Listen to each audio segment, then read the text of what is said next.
The harvest truly is plenteous, but the laborers are few. You know, Pastor Berzins made a great point when he preached on the church camping trip that we were just on a couple days ago. He said that there's a lot of talk about praying for revival across America. And I know this, in independent Baptist churches I've been in, it's a common theme. We need to pray for revival. And they talk about revival like it's just this magical thing that it happens, and it's like you don't know when it's going to happen. But it just sort of happens, and it's just like, oh, wow, it happened. And you're just kind of waiting for, and you're praying for it to happen, and then you kind of sit around wondering if it's going to happen. And these churches that are scaling back their soul, and listen to me, the churches in Arizona, the other independent fundamental Baptist churches, many of them are literally scaling back soul winning. They're not increasing soul winning. Oh, no. We're trying to add soul. We have 5 soul winning times. We're trying to add more soul winning, more people out soul winning, more time. You know what they're doing now? They're scaling it back where they don't even have 1 per week anymore. You know, I'm not even going to name the churches, but the independent fundamental Baptist churches around Phoenix, several of them that are the soul winning churches, they're now doing it twice a month for 1 hour on Tuesday nights, twice a month. Some of them are scaling it back to once a month. Once a month soul winning for 1 hour. In the past, it was every week. Now it's once a month. They're scaling it back. All the while, they're talking about praying for revival. Pray for revival. You know what? This pray for revival thing is the stupidest thing I've ever heard, and I'm sick of it. Sick of it. You can have revival whenever you want. Whenever you want. Pray for revival. What?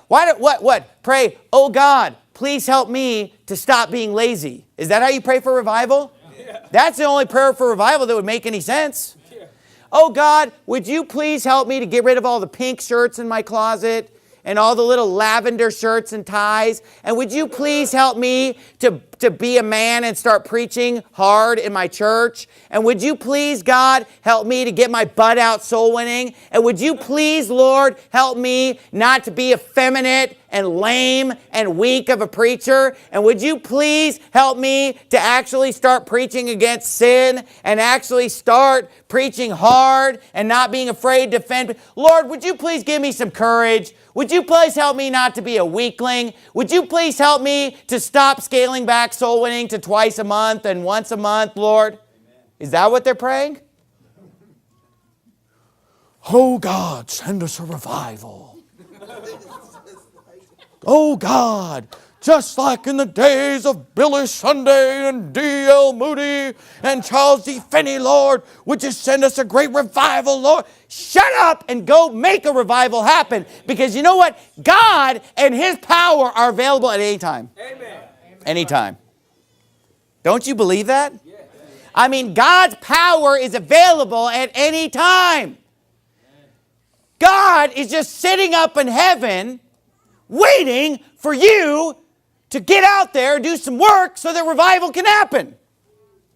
The Bible says the eyes of the Lord run to and fro in all the earth, just looking to show Himself mighty, just looking to show His power, just looking for somebody that He can use, looking for an Ezra, looking for a ready scribe. God is ready to send revival in your life. God is ready to send revival in your family. God is ready to send revival in your church. God is ready to send revival in our city, in our state, in our nation. It's us that are the problem. It's not God.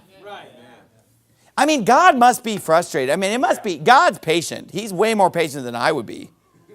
Imagine how irritating it must be for God to listen to these prayers. I mean, He's just like, oh God, send us revival. And He's just, what are you talking about? What in the world? What do you want me to say? What do you think I'm going to send?